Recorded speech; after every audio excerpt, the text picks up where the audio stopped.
সাবিয়া দুয়ারে দাঁড়িয়ে সামনে কাঁদছে। কাঁদতে কাঁদতে মেয়েটার মুখমণ্ডল লাল। চোখের সামনে থেকে গায়েব হয়ে গেল মা ভাই। হাজার আকুতি করেও থামাতে পারেনি। বাড়ির বাকি সদস্যের অবস্থাও নাজেহাল। ওর ঘুমন্ত মুখশ্রী নিয়ে হন্তদন্ত ভঙ্গিতে নিচে নেমেছে। তাড়াহুড়ো পায়ে বেরিয়ে গেল দুয়ার খুলে। দীপ্তও তার পিছু পিছু ছুটেছে। তন্ময় করুণ গলায় বলে, আম্মু প্লিজ জেদ করো না, তুমি ভেতরে যাও। জাবেদা বেগম অঝরে কাঁদে। লাগেজ হাতে হাঁটতে শুরু করে ছেলের সামনে। তোকে একা যেতে দেব? কখনো না। কিভাবে থাকবি? কখনো একা বাইরে থাকতে পেরেছিস? হোমসিক হয়ে পড়িস, একা থাকতে পারবি না। তুমি চলে এলে বাবাকে কে দেখবে? অসুস্থ হয়ে পড়বে। সাবিয়ার কথাও তো ভাবা দরকার। কোনো চিন্তা নেই, সুমিতা মুফতি আছে, দেখে শুনে রাখবে। জেদি মায়ের সামনে তন্ময় হার মানল। পড়ুয়ার দীপ্ত তাদের সামনে এসে থেমেছে। ঘুমন্ত অরুর ঘুমের রেশ এখনো কাটেনি। মেয়েটার সদ্য ঘুম ভাঙা মুখশ্রী চোখের জল লেপটে। তন্ময় সেই মুখ পানে দৃষ্টিপাত করে রইল। অরু জাবেদা বেগমের আঁচল টেনে ধরেছে। এই বড় মা, কোথায় যাচ্ছ আমায় ফেলে? কোথাও যেতে দেব না, চলো বাড়ি। জাবেদা বেগম অরুকে বুকে টেনে নিলেন। মাথায় হাত বুলিয়ে বললেন, তোর চাচ্চুর খেয়াল রাখিস। খুব বড় দায়িত্ব দিয়ে গেলাম, পালন করবি কেমন? অরুর সে কি কান্না, হাউমাউ শব্দে কাঁদছে। জাবেদা বেগমের মানাতে না পেরে তাকায় তন্ময়ের পানে। তন্ময়ের শান্ত মন কিংবা তার শান্ত দৃষ্টি কিছুই আজ আর শান্ত নেই, অশান্ত এবং বেসামাল। অরু দুপায়ে গিয়ে তন্ময়ের পেটের দিকটায় শার্টের অংশ টেনে ধরে। আকুতিভর্তি কণ্ঠে বলে, ফিরে চলুন না তন্ময় ভাই। তন্ময় নিজের পুরুষালী হাতটা অরুর মাথায় রাখে, অগোছালো চুলগুলো গুছিয়ে দেয়। এক আকাশসম মন খারাপ আড়াল করে গম্ভীর গলায় বলে, বাগানে উদম পায়ে যাবি না। ঘরের দরজা ঘুমানোর আগে বন্ধ করে শুবি। স্কুলে যাওয়ার পথে গাড়ি নিবি। Be a good girl. অরুর কান্নার মাত্রা বাড়ল বলে তন্ময় দীপ্তর মাথায় হাত বুলিয়ে এগিয়ে সদর দরজা পার করে। জাবেদা বেগম শেষবার নিজের বাড়ির দিকে তাকালেন। আঁচল দিয়ে মুখ চেপে ছেলের পেছন পেছন চলে গেলেন। বারান্দায় আড়াল হয়ে দাঁড়ানো মোস্তফা সাহেবের নয়ন ভর্তি জল। খুব গোপনে কোণ ঘেঁষে আসা জল মুছে নিল। লালিত করুণ চোখ জোড়া দেখে গেল যন্ত্রণাদায়ক দৃশ্যটি। ডেবিট, ক্রেডিট, এমনকি গাড়ির চাবি সহ সবকিছুই তন্ময় রেখে এসেছে লিভিং রুমে। পকেটে হাজারের ওপরে কিছু টাকা। সে একা হলে বন্ধুদের বাড়ি উঠে যেত, তবে সঙ্গে তার মা রয়েছে। এজন্যই তন্ময়ের বেশ চিন্তায় পড়ে। জাবেদা বেগম ছেলের চিন্তা বুঝে নিলেন মুহূর্তেই। তিনি কাঁধ ব্যাগে হাত ঢুকিয়ে কিছু টাকা বের করে বললেন, এগুলো আমার জমানো, 10,000 তোর নানা দিয়েছিলেন, আপাতত নে। তারপর গয়না আছে, ওগুলো তোর নানির, বিক্রি করে ফেলবি। তন্ময় মন খারাপ নিয়েও হাসে।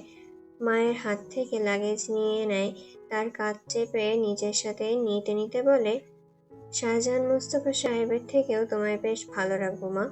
জাবেদা বেগম হাসলেন অশ্রুসিক্ত নয়নে। আগ বাড়িয়ে ছেলের ঘামে ভেজা মুখশ্রী মুছে দিলেন আঁচল দিয়ে।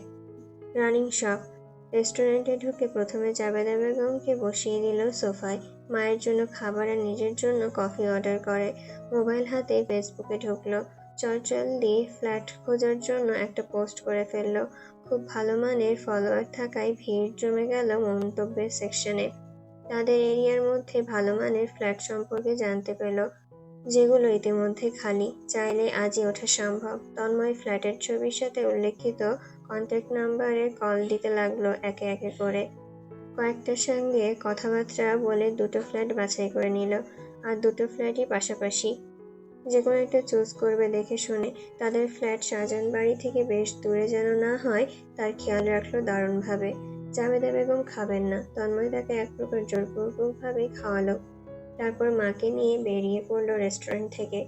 রিকশা নিয়ে সোজা গন্তব্যে এসে থামলো। 8তলা বিল্ডিং এর বাড়ি, খুব পরিপাটি এবং নির্জন। বাড়ির সামনে একটা কৃষ্ণচূড়া গাছ, খুবই সুন্দর সেটা। জাবেদা বেগম বললেন, আমাদের বাড়ির সদর দরজার সামনে এমন একটা গাছ লাগালে কেমন হয়? ভালো, বাড়ি ফিরলেই একটা লাগিয়ে নিও। জাবেদা বেগম মন খারাপ করলেন। সে তো কত দেরি। তাহলে কাল এনে দেব, আপাতত বারান্দায় লাগিয়ে নাও। হ্যাঁ, ভালো বলেছিস। ফ্ল্যাটটি পছন্দ হলো জাবেদা বেগমের। বারান্দাখানা ভীষণ বড়। সবচেয়ে ভালো বিষয়, দুটো বেডরুমেই বারান্দা, বড় রান্নাঘর, লিভিং রুমে দারুণ স্পেস। সমস্যা হলো ভাড়া নিয়ে, 30,000। তন্ময় অবশ্য গ্রাহ্য করল না। সে অগ্রিম 10,000 দিয়ে তৎক্ষণাৎ উঠে পড়ল। পুরো খালি ফ্ল্যাটে চোখ বুলিয়ে দীর্ঘ নিঃশ্বাস ফেলল। জাবেদা বেগম লাগেজ লিভিং রুমের মেঝেতে রাখে রান্নাঘরে ছুটলেন। তড়িঘড়ি করে বললেন, তন্ময়, আগে রান্নাবান্নার কিছু করা দরকার। রান্নার জন্য আপাতত যে সব লাগবে লিস্ট করে দে, নিয়ে আয়। তোর বন্ধুদের কল করে ডাক, খেয়ে দিয়ে যাবে। নতুন ফ্ল্যাটে উঠলাম, ইনভিটেশন দিয়ে ঘরের একটা আমেজ আনা দরকার। তন্ময় ভুলেও নিজের বিচ্ছু বন্ধুদেরকে ডাকবে না, মা যতই বলুক না কেন। চুপচাপ বাজার করে আনলো 2 হাত ভরে। মায়ের হাতে সেগুলো ধরিয়ে দিয়ে বারান্দায় দাঁড়ালো, চিন্তায় মশগুল। ফ্ল্যাটে এক্ষুনি কিছু ফার্নিচার লাগবে। তার মায়ের কোমরের সমস্যা, নরম বিছানা ছাড়া ঘুমাতে পারেন না। চিন্তায় সে অন্যমনস্ক হয়ে পড়ে। জাবেদা বেগম রান্নাবান্না তখনও চুলোয়। সে সময় কলিং বেল বেজে ওঠে। তন্ময় দ্রুত পায়ে লিভিং রুমে আসে। জাবেদা বেগম দরজা ইতোমধ্যে খুলেছেন। দারোয়ান দাঁড়িয়ে হেসে বলে, নিচে কতগুলো ভ্যান গাড়ি নিয়ে বেশ কিছু লোকজন এসেছে। তারা নাকি আপনাদের বাড়ির অতিথি, মানে 5 তলার। যদি একটু এসে দেখতেন। তন্ময় চমকালো, ভরকালো। জাবেদা বেগমও অবাক। ছেলের সাথে তড়িঘড়ি নেমে এলেন নিচে। সদর দরজায় এসে আহাম্মক হয়ে গেল মা ছেলে। মোট 11টা ভ্যান গাড়ি। 11টা ভ্যান গাড়ি জুড়ে furniture, sofa set, dining table, box bed, covered ধরে অনেক কিছুই। এক একটা ফার্নিচারের ওপর বড় কাগজ লাগানো, সেখানে লেখা তন্ময়ের বিচ্ছু বন্ধুবান্ধবদের নাম। যেমন gift from Mahin, gift from Ibrahim, gift from Rahin, gift from Suhani. Mahin হইচই ফেলে এগিয়ে আসে, আন্টি দাওয়াত দিয়েছে, দাওয়াত খেতে এলাম, খালি হাতে তো আর আসা যায় না। তন্ময় নির্নিমেষ চোখে শুধু তাকিয়ে রইল। সে আসলে রাখবে নাকি কাঁদবে নাকি হাসবে বুঝতে পারল না। বন্ধু-বান্ধবদের আনা ফার্নিচার দিয়ে ফ্ল্যাট ফিল আপ হয়ে গেল। খুব দারুণভাবে প্রত্যেকটা ফার্নিচার মিল করে নিয়ে এসেছে। লিভিং রুমে আকর্ষণীয় সোফার সেটখানা পুরো ফ্ল্যাটের নকশা পরিবর্তন করে ফেলেছে ইতিমধ্যে। মাহিন ক্লান্ত ভঙ্গিতে হাত পা ছড়িয়ে সোফায় বসেছে। রিহান, ইব্রাহিম ওরাও বসে। 3 ঘন্টা ধরে কাজ করেছে, ফার্নিচার ওঠানো, সেট করা থেকে ধরে এভরিথিং। তাই এক একজনের শ্বাস-প্রশ্বাস অস্বাভাবিক। রান্নাঘরে জাবেদা বেগমের সঙ্গে সোহানি রয়েছে। দুইজন বেশ গল্পগুজব করে রান্নাবান্না করছে। হুটহাট হাসছে শব্দ করে। এর মধ্যে রিহান 2বার উঁকি মেরেছে, গ্রানে মম করছে কিনা চারিদিক। ক্ষুধায় কত গুণ বেড়ে গেছে। রান্নাবান্না শেষ হতে সোহানি লিভিং রুমে এসে বলে গেল, hello hello, it's dinner time. Dear boys, fresh up হয়ে ডাইনিংয়ে চলে আসো চটজলদি। আসছি ভাই, ক্ষুধা লেগেছে ভয়ঙ্কর। তন্ময় গোসলে গিয়েছে সর্বপ্রথম। মাত্রই বেরিয়েছে গোসল সেরে। সারাদিন দৌড়াদৌড়ি করতে হয়েছে যেহেতু শরীর ভীষণ ক্লান্ত ছিল। ঠান্ডা পানি ক্লান্তির বেশ খানিকটা দূর করতে সাহায্য করেছে। মাথা মুছতে মুছতে লিভিং রুমে আসতেই বন্ধুদের উদ্দেশ্যে বলল, ফ্রেশ হয়ে নে। হুড়োহুড়ি করে এক একজন গিয়ে ফ্রেশ হয়ে এলো। ছুটে গিয়ে ডাইনিং টেবিলে বসে পড়ল। টেবিল ভর্তি খাবার, অনেক পদে রান্না করা হয়েছে, সেগুলো সার্ভ করেছে সোহিনী। জাবেদা বেগম রান্নার হাত দারুণ, খাবারের নকশাই তার প্রমাণ। চেটেপুটে খেয়ে মাহিন প্রশংসা করেই চলেছে। রিহান খাওয়ার এক ফাঁকে বলে, আন্টি, আপনার হাতে জাদু আছে। এত দারুণ খেতে হয়েছে যে আমার পেট ভরেছে, তবে মন না। জাবেদা বেগম হেসে বললেন, তাহলে প্রত্যেক দিন চলে এসো খেতে। আমি ভীষণ নির্লজ্জ, চলে আসবো কিন্তু। আচ্ছা বাবা, এসো, আমি খুশি হব। ছেলে মেয়েগুলোর আজ ভীষণ পরিশ্রম হয়েছে, সেজন্যই জাবেদা বেগম চাচ্ছেন না এমন রাত করে ফিরুক। তাই তিনি বললেন, আজ বরং সবাই থেকে যাও, সকালে ব্রেকফাস্ট করে না হয়ে যাবে। তন্ময়ের বিচ্ছু বন্ধু-বান্ধব জবাব না দিয়ে তন্ময়ের দিকে তাকায়, যেন তন্ময় মাথা দোলালেই সবগুলো থেকে যাবে, আর মাথা নাড়ালেই হুড়মুড় করে বেরিয়ে পড়বে। খেতে খেতে অগোচরে হাসে তন্ময়। খাবার শেষ করে উঠতে নিয়ে প্রশ্ন করে, থাকতে পারবে সবাই? পারবো মানে আলবাত পারবো। এবং খাওয়া দাওয়া করে তন্ময়ের বিছানায় চিৎপাটাং হয়ে শুয়ে পড়ে এক একটা। বিছানায় এক কোণে ইব্রাহিম তো আরেক কোণে মাহিন, তাদের মধ্যে রিহান, আর রিহানের পায়ের কাছে শহীদ। পুরো বিছানায় তাদের রাজত্ব। তন্ময় দাঁড়িয়ে তাদের সামনে, সবগুলোর ওপর তার নজর। দৃষ্টি নরম, গলার স্বর মোলায়েম। সময় নিয়েই বলে সে, খুব চিন্তায় ছিলাম, ভেবেছিলাম খুব কঠিন হবে এবার পথ চলাটা, অথচ তোদের জন্য সবকিছু কেমন সহজ হয়ে গেল। ধন্যবাদ। মাহিন বিছানা থেকে ঝাঁপিয়ে চড়ে বসে তন্ময়ের পিঠে। হঠাৎ আক্রমণে তন্ময় প্রায় পড়ে যেতে নেয়, কিন্তু পড়ে না। দেওয়াল ধরে নিজেকে সামলে ওঠে। মাহিন সেভাবেই ভেঙচি কেটে বলে, শালা, এখন এই সামান্য কিছুর জন্য ধন্যবাদ দিচ্ছিস? আর তুই যে আমাদের জন্য এত কিছু করিস, কখনো ধন্যবাদ দিতে দিয়েছিস? বাটপার। এরপর সাহায্য করিস খালি আমারে। তোর 14 গোষ্ঠী সহ আমি মাহিন ধন্যবাদ দিয়ে ভাসামো, মনে রাখিস। হেসে ওঠে সবাই। তারাও ছুটে আসে বন্ধুত্বের বন্ধন বন্দী হতে। সোহিনী তখন মিষ্টি প্লেটের হাতে কেবলই দরজার সামনে এসে দাঁড়িয়েছে। এমন দৃশ্য দেখে গলা ফাটিয়ে চেঁচায়, আরে আরে, আমি কই? চাপ চাপ, আমিও ঢুকবো। বলতে বলতে প্লেট পাশে রেখে নেয়, যেমন রেখেই দৌড়ে ছেলেদের হাগিং সিচুয়েশনে ঢুকে পড়ে। রিহান ধমক দেয়, এই আসবি না তুই, খবরদার সোহিনী, এখানে আমরা ছেলেরা। তাতে কি, আমি আসবো, 100 বার আসবো। দেখিস সর মাহিন, জায়গা দে, আমার ছাড়া কোনো গ্রুপ হাগ হবে না। বিঘ্ন। তন্ময় হাসে, মাহিনকে ঠেলে জায়গা করে, তারপর হাত বাড়ায়, শব্দ করে বলে, আয় ঢোক। সোহিনী দৌড়ে ঢুকে পড়ে বন্ধুদের মধ্যে। নিজেদের গ্রুপে ফেমাস গানটি ঘুরতে ঘুরতে গেয়ে ওঠে সবাই মিলে। এটা তাদের বন্ধুত্বের থিম সং। ভালো কিছু হলে গাইতে হবে। জাবেদা বেগম দূর থেকে বাচ্চাদের এরূপ দৃশ্য দেখে হাসছেন। বাড়ি থেকে বেরোনোর শূন্যতা বাচ্চাগুলো কমিয়ে দিয়েছে। ঘড়ির কাঁটায় রাত 3টা। সকলে গভীর ঘুমে। তন্ময় ল্যাপটপের সামনে বসে। সবকিছু ফেলে আসলেও ল্যাপটপ ফেলে আসেনি। এটা খুবই গুরুত্বপূর্ণ। আপাতত খুব ব্যস্ত ভঙ্গিতে বড় বড় কোম্পানিতে অ্যাভেলেবেল পজিশনে সিভি ড্রপ করছে। সেই সময় তার ফোন বেজে ওঠে। নাম্বারটি অরুর, লাস্টে 92। তন্ময়ের মুখস্থ নাম্বার, এবং সে নাম্বারটি সেভ করেছে কালপিট দিয়ে, যার মানে অপরাধী। খুব বড় অপরাধ করেছে অরু। আর সেটা হলো তন্ময়ের শীতল হৃদয়ে জানালা খুলে ঢুকে পড়া। শুধু ঢুকে শান্তি হয়নি, সেখানে নিজের চঞ্চলতা দিয়ে রাজত্ব বসিয়েছে মেয়েটা। তন্ময় ফোন হাতে উঠে দাঁড়ায়, স্লাইড ডোর খুলে বারান্দায় আসে। আকাশে বড় চাঁদ, বাতাস বইছে, চারপাশে দৃশ্য দারুণ। এখান থেকে মেইন রোড দেখা যাচ্ছে, গাড়ি ঘোড়া নেই, সবকিছু শান্ত এবং নির্জন। কল রিসিভ করে কানে ধরতেই অরুর কান্নার স্বর শোনা গেল। এতে তন্ময় বিন্দুমাত্র খারাপ লাগলো না, বরং সে চোখ বন্ধ করে চুপচাপ শুনছে। কান্নার এক ফাঁকে অরু ফুপিয়ে ডাকে, তন্ময় ভাই। তন্ময় চিকন ঠোঁট ঘেঁষে হাসি ছোটে, গলার স্বর সাবলীল হয়ে বলে, কি হয়েছে? আমার খুব কষ্ট হচ্ছে, খুব মিস করছি বড় মাকে। শুধু বড় মাকে? অরুর কান্নার মাত্রা বাড়ল, ফুপিয়ে ওঠে, নাক টানে শব্দ করে, কান্নার তোড়ে নিঃশ্বাস আটকে আসছে যেন। তন্ময় নিঃশব্দে হাসে, না দেখেই বুঝতে পারে অরুর অবস্থা। রুম জুড়ে নিশ্চিত টিস্যু ফেলে রেখেছে, এই দাঁড়াচ্ছে না, এই হয় বসছে। মেয়েটা অশান্ত এবং অধৈর্য কিনা। পুরো সময় নিয়ে জবাব দেয়, আপনাকেও ফিরে আসুন না, সময় হলে ফিরবো। কবে হবে সময়? খুব জলদি। কোথায় আছেন? কাছেই। আমিও আসবো। আচ্ছা, প্রতিদিন আসবো। সাইকেলে করে আসতে পারবো না? পারবি। পড়তেও চলে আসবো। ওকে। আমাকে পড়াবেন না? প্রত্যেক দিন পড়বো। ঠিক আছে।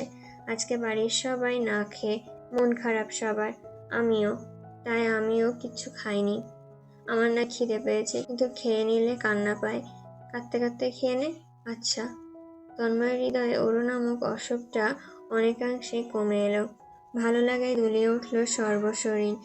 সুদূরে আসমানের চেয়ে বিড়বিড় করে বলে উঠল, ক্ষণিকের দূরত্ব যদি তোকে চিরতরে পাওয়ার রাস্তা হয়ে থাকে, তাহলে তাই সই।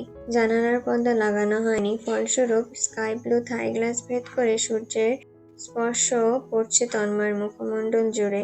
ঘর জুড়ে সূর্যের প্রতিফলন।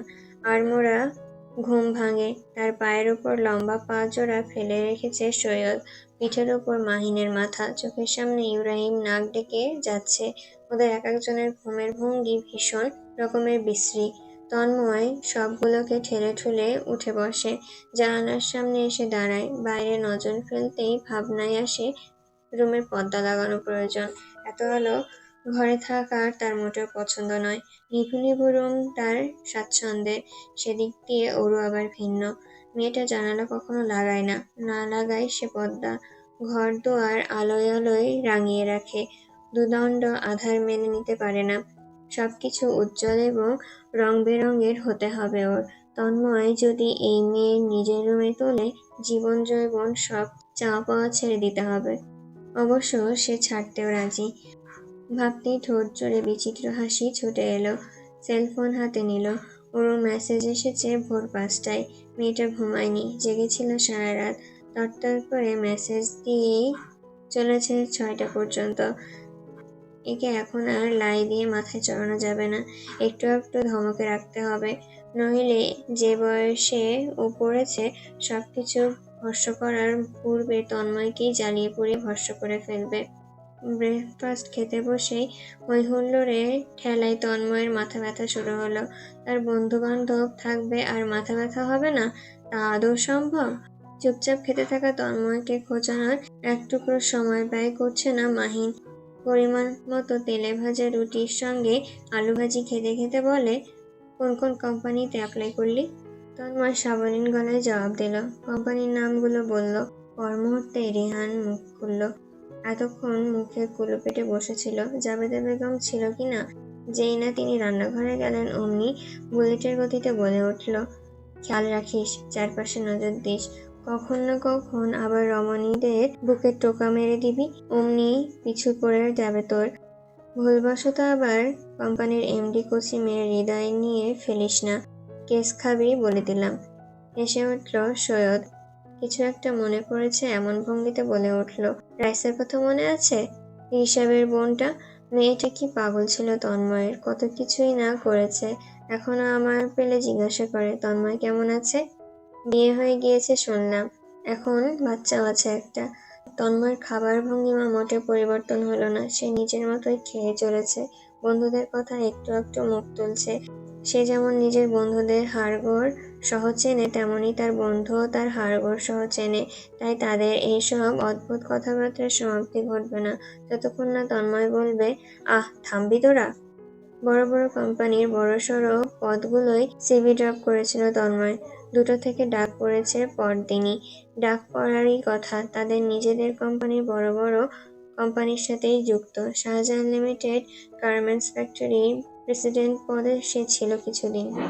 7টা ফ্লোর তার আন্ডারে ছিল। 6 মাস সময় নিয়েছে তাদের যাবতীয় কাজের সূত্রপাত শুরু থেকে বুঝে নিতে। গত মাস থেকেই সে তাদের বেশ কিছু ব্যবসা বুঝে নিয়েছে, নিজেই দেখত। সেগুলোর দায়ভার তার উপর ছিল। তার সিগনেচার ছাড়া কোনো কিছুই নড়চড় হতো না। এত সব প্রাপ্তি নিয়ে একটা ভালো মানের চাকরি পাওয়া তার জন্য কঠিন বিষয় অবশ্যই নয়, কিন্তু সে চাচ্ছিল না মোস্তফা সাহেবের নাম কামিয়ে চাকরি করতে। আবার তাছাড়া উপায়ও দেখা যাচ্ছে না। জাবেদা বেগম আছেন সঙ্গে, তার দায়িত্ব তন্ময়ের। সেই দায়িত্ব পালন করা বড় রাস্তার টাকা পয়সা। তাই এক্ষুনি চাকরির দরকার। বাবার উপর জেদ করে বসে থাকা সম্ভব নয়। তন্ময়ের সেলফোন লিভিং রুমে, সেটি কখন থেকেই বেজে চলেছে। জাবেদা বেগম রান্নাঘর থেকে ছুটে এলেন, ফোনে হাতে নিয়ে ছেলের রুমে প্রবেশ করেন। তন্ময় গোসল ঘরে। তিনি শব্দ করে ডাকলেন, আয় তন্ময়, ফোন বাজছে। তন্ময় আসছি বলে ছোট জবাব দেয়।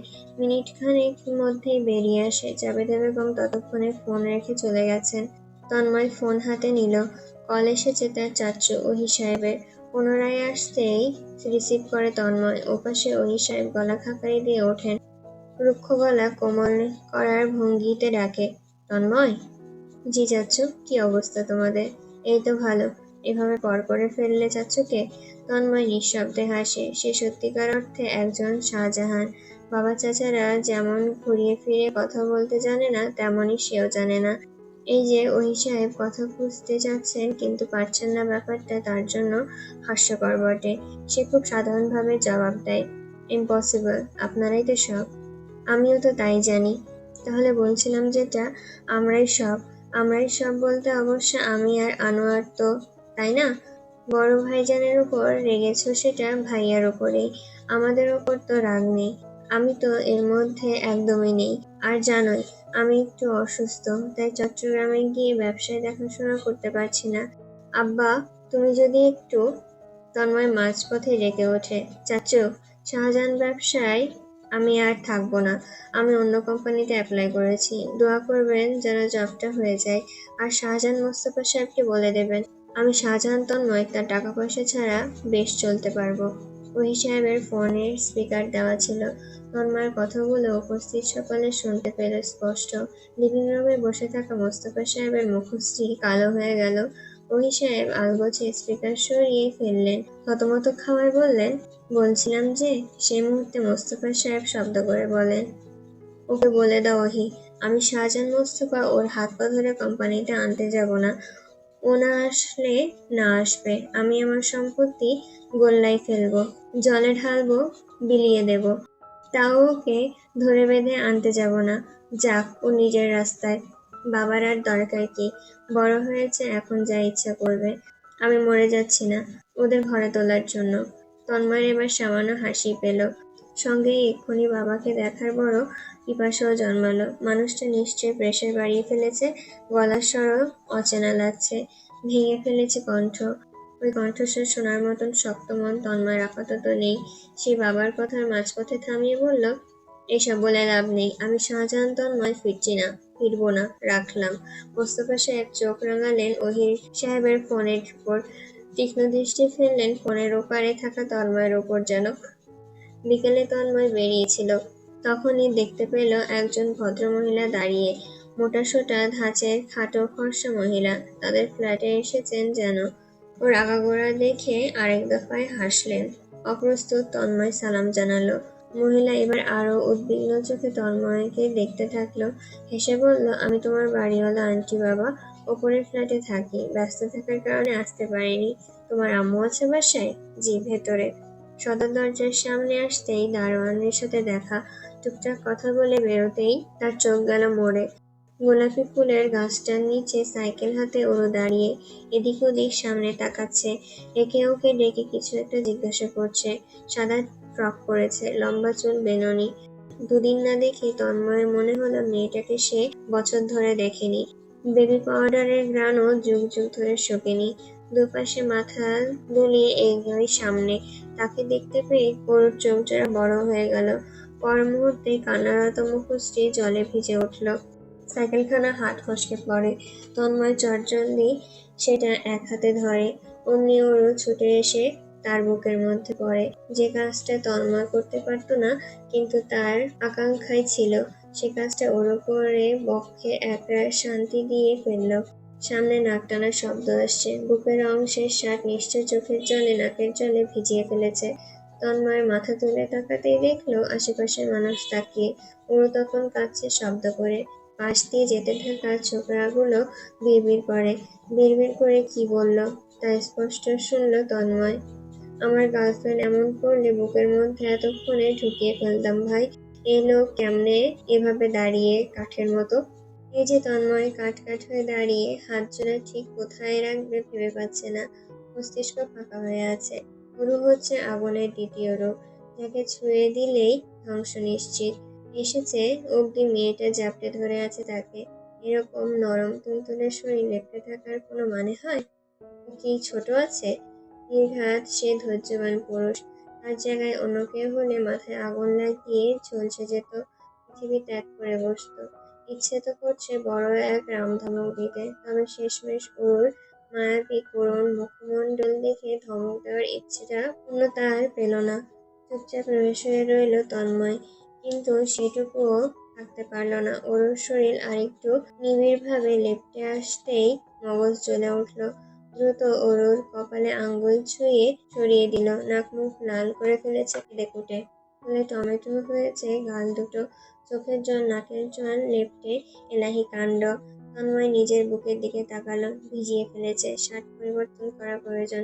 প্যান্টের পেছনের পকেটে হাতের রুমাল বের করে অরুর হাতে ধরিয়ে বলে, অরু, একদম চুপ। তো কাঁদার কি আছে? এখনো বেঁচে আছি। আপনি এভাবে কথা বলতে পারলেন আমার সাথে? একটু মিস করেন না আমাকে? রুমালটায় সর্দি মুছতে মুহূর্তে নষ্ট করে ফেলল ওরু। তারপর ওটাকে তন্ময়ের সামনে এগিয়ে ধরে, জেনেও যে তন্ময় ওটা আর নিবে না। তন্ময় তখন সরু চোখে তাকিয়ে অরুর পানে। এভাবে তাকানো দেখে অরুর ভরকালো। তুই তো ময়লা হয়েছে, আমি ধুয়ে দেব। তন্ময় জবাব দেয় না। পাগলের সাথে আগ বাড়িয়ে কথাবার্তা বাড়ানোর কোনো মানেই নেই। আপাতত বন্ধুদের এক কল দেওয়া প্রয়োজন। সে মূলত বেরিয়েছিল ওদের কাছে যাওয়ার জন্য। এখন অনুকে ফেলে যাওয়া অসম্ভব ব্যাপার-স্যাপার। মাহিনকে কল করে জানালো সে যেতে পারবে না, কাল সন্ধ্যায় দেখা করবে। সেলফোন প্যান্টের পকেটে ভরে সাইকেলটা শক্তপোক্তভাবে ধরে। সাইকেলের সামনের ঝুড়িতে একটা ফুল গাছ, খুব সুন্দর সেট করা, ডেকোরেশন করে রেখেছে পুরো সাইকেল জুড়ে। মেয়েটা ডেকোরেশন এক্সপার্ট, মানতেই হবে। পুরো তন্ময়ের নজর খেয়াল করে গাল ফুলিয়ে হাসে, আগ বাড়িয়ে বলে, সুন্দর না? ফুল এতটাই সুন্দর যে এটা যেখানে থাকে সেখানেই সুন্দর হয়ে ওঠে।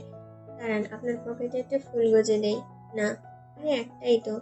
পুরো হুড়মুড়িয়ে একটা ফুল ছিঁড়ে নেয়, তন্ময়ের সামনে দাঁড়িয়ে শার্টের পকেটে ফুলটা গুজে দেয়। মুগ্ধ নয়নে দেখতে লাগে। কি সুন্দর ফুটে উঠেছে ফুলটি তন্ময়ের স্কাই রঙের শার্টের সঙ্গে। তন্ময় দীর্ঘ নিঃশ্বাস ফেলে, সাইকেলে হাত চালিয়ে সামনে অগ্রসর হয়। সে পর্যন্ত ওরও মুখে এক সেকেন্ডও থেমে নেই। কোন বিল্ডিং? ওই যে গাছ, সেটা? সুন্দর, চলুন তাড়াতাড়ি যাই। বড় মা কেমন আছে? কি করছে সে? নিশ্চয় আমার জন্য কেঁদেছে। আমি জানি তো, আপনি মিস না করলে বড় মা আমায় ভীষণ মিস করে। এবং ওর কথার শেষ নেই, চলতেই থাকে। তন্ময়ের সামনে তাকায়, যেন পাশের মেয়েটি কি বলছে তা গ্রাহ্য নেই, অথচ কানে প্রত্যেকটা শব্দ ভেসে আসছে এবং একজন বিচক্ষণ শ্রোতা হয়ে শুনছে। সদর দরজায় দাঁড়ানো দারোয়ান চাচা হাসে, তন্ময়কে প্রশ্ন করে, কি হয় তোমার? তন্ময় জবাব দিতে হয় না, ওরও হুড়মুড়িয়ে এগিয়ে সামনে যায়। গলার স্বর নামিয়ে বলে, খুব আপন। কেমন আপন ভবিষ্যতে বলবো। দু চোখে ডান হাতের আঙ্গুল চাপে নিঃশব্দে। অগোচরে হেসে ফেলে তন্ময় এবং অরুর মাথা ফেরার পূর্বেই হাসিটুকু মিলিয়ে নেয়। ওদিকে বোকার মতন তাকিয়ে থাকে দারোয়ান চাচা। তন্ময় আর তাকে বিশ্লেষণ করে না, সাইকেল ডাউন ফ্লোরে রাখে, অরুকে নিয়ে লেফটে চড়ে। মেয়েটা এক মুহূর্ত শান্ত থাকে না। এই যে পাশে গুইসাপের মতন নড়ে চড়ে যাচ্ছে, আর চোখের সামনে তাকাচ্ছে, একবার উপরে একবার নিচে, যেন সে তন্ময়ের আগাগোড়ায় মুখস্থ করছে। ওরও পিটপিট করে কিছুক্ষণ তাকিয়ে মুখ খোলে। কোথায় যাচ্ছিলেন তন্ময় ভাই? হুম, কোথায় যাচ্ছিলেন? তন্ময় পলক নিচু করে তাকায়। অরু তার তুলনায় ছোট, দেখতেও ছোট, লম্বায়ও ছোট। এই কারণ বশত উঁচু জুতা পরে থাকে ইদানিং। বিষয়টি লক্ষ্য করেছে সে। আড়ালে আবডালে হেসেও ছিল, তবে আজ স্নিকার পরে এসেছে, তাই ঠিক তার বুকের মাঝে উচ্চতার স্থান পেয়েছে। পলক নিচু করলেই ওর আগাগোড়া মাপা যায়। ঠিক তার এক হাত সম্পূর্ণ অরুর এঁটে যাবে। নজর সরিয়ে নিয়ে বলে, ধানমন্ডি লেক? আপনার বন্ধুদের কাছে? ওই যে লম্বা ভাইয়াটা? কোন লম্বা ভাইয়া? ওই যে ইব্রাহিম নামে? হুম। আমি ওই ভাইয়াটার একটা সিক্রেট জানি। কি সিক্রেট? বলবো না। লিফটের দরজা খুলেছে, অমনি অরু দৌড়ে চলে গেল। ফ্ল্যাট চিনতেই সেখানে লাগাতার বেল বাজাতে শুরু করে। ভেতরে জাবেদা বেগম এক প্রকার আতঙ্কিত হয়ে ছুটে আসেন। পিঠে অরুকে দেখে চটজলদি দরজা মেলে দেন। অরু ঝাঁপিয়ে পড়ে জাবেদা বেগমের বুকে, কাঁদতে থাকে দিন দুনিয়া ভুলে। এই যে একটু আগে তন্ময়ের সাথে সে হাসছিল, এই মেয়েটার মুড পরিবর্তন হতে মিনিটের প্রয়োজন পড়ে না। তন্ময় আর চোখে তাদের দেখে ভেতরে ঢোকে। জুতো রেখে লিভিং রুমে আসতেই থমকে যায়। বাড়িওয়ালা আন্টি এখনো আছেন, সোফায় বসে। তন্ময়কে দেখে মিষ্টি করে হাসেন। তন্ময় পুনরায় সালাম দেয় এবং আলগোছে নিজের রুমে চলে যায়। কথাবার্তা বাড়ানোর সুযোগ দেয় না। রাহানুমা বেগম চায়ের কাপে চুমুক দিয়ে প্রশ্ন করে, কি হয় আপনার? জাবেদা বেগম ওর চুলে আঙ্গুল চালাতে চালাতে হেসে বলেন, আমার আরেক মেয়ে। রাহামুনা বেগম হাতের ইশারায় অরুকে কাছে ডাকে। অরু নেচে কোদে এগোয় পাশে বসে। অমনি রাহানুমা বেগম জিজ্ঞাসা করে, কি নাম গো তোমার? আরাবি। বাহ, সুন্দর নাম। কে রেখেছে? আমার চাচ্চু। চাচ্চু বলে এই নামে আমার জন্য তৈরি, আবার তন্ময় ভাইয়ের নামও তার জন্য তৈরি, এটাও বলেছে। তন্ময় বুঝি তোমার খুব পছন্দের ভাইয়া? ওরও কি খানিকটা লজ্জা পেল? হয়তো। মেয়েটা হুড়মুড়িয়ে উঠে জাবেদার পেছনে চলে এলো। হাসেন রাহানুমা বেগম এবং জাবেদা বেগম দুইজনেই। তন্ময় যখন দুয়ারের সামনে দাঁড়িয়ে বোতলটা নিতে এসেছিল, এমন কাণ্ড দেখে স্মিত হাসি ভেসে আসে ঠোঁট জুড়ে। নিজের রুমে ঢুকে পুনরায় চেয়ারে বসে সে কম বেশি সবকিছু শুনেছে। জাবেদা বেগম ওর গাল টিপে বলেন, কান্নাকাটি তো অনেক করলি, এখন বল কি খাবি? আবহাওয়া সুন্দর, খিচুড়ি করে দেবে বড় মা, গরুর মাংসের সাথে। জাবেদা বেগম হেসে মাথা দোলায়, পা বাড়িয়ে রান্নাঘরে ছোটেন। তন্ময় ঠিক জানে ওরও এখন ছটফটিয়ে তার রুমে ঢুকবে হলেও তাই সেই মাতব্বরি শুরু করেছে, নিজে নিজে এটা ওটা ধরে ধরে দেখছে। তন্ময়ের রুমে এভাবে ঢুকে সবকিছু হাতানোর সাহস বাড়ির কারণ নেই, কেউই করে না মূলত। অথচ এই মেয়েটা তার রুমের সবকিছু উল্টাপাল্টা করে দেখবে। তন্ময় একটা সাধারণ ধমক ছাড়া কিছুই বলতে পারে না। এই যে এখন সে তন্ময়কে ডেঙিয়ে টেবিলের শব্দ করে প্রশ্ন করছে, এটা কি ওটা কি? তন্ময় এক পর্যায়ে গম্ভীর স্বরে ডাকে, গুরু, একটু দেখছিলাম মাত্র। এতটুকু বলে চুপচাপ বিছানার কোনায় গিয়ে বসে পড়ে। তন্ময় সেদিকে একবার তাকিয়ে পুনরায় নজর ল্যাপটপে ফেলে।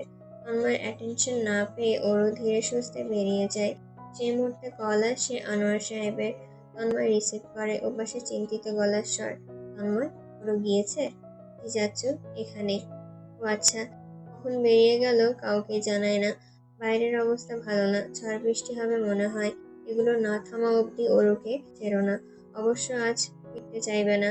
জোরপূর্বক পাঠানোর প্রয়োজন নেই, একটা দিন থাকুক। বড়মা বড়মা করে পাগল হয়ে গেছে মেয়েটা। জি আচ্ছা, ঠিক আছে চাচ্চু। কল কেটে দরজার দিকে তাকায় তন্ময়। ওর কণ্ঠস্বর ভেসে আসছে রান্নাঘর থেকে। জাবেদা বেগমের সাথে হই হুল্লোড় করছে। পকেটে ফুলটা এখনো রয়েছে, সেটি হাতে নেয়।